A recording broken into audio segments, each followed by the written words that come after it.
ওই যে উজানির ময়দানে কারি ইব্রাহিম রাহমাতুল্লাহি আলাইহি, ওই যে উজানির গাডলার পাশে বসে বসে বসে বসে জপতেন আল্লাহ আল্লাহ আল্লাহ আল্লাহ জপতেছে।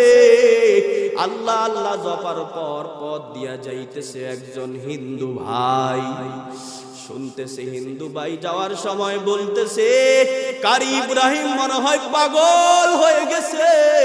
ইব্রাহিম তাকে ডাকলেন, ডাকো, সে আমাকে কি বলেছে ডাকো।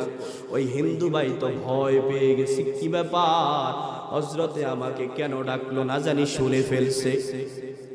কারি ইব্রাহিম ডাক দেওয়ার পর ও হিন্দু ভাই কি বলছিলা, বলে বলছিলাম আপনি যেইভাবে মাথা ঠুকাইতেছেন মনে হয় আপনি পাগলের মতো হয়ে গেছেন, আপনি মনে হয় পাগলের মতো হয়ে গেছেন।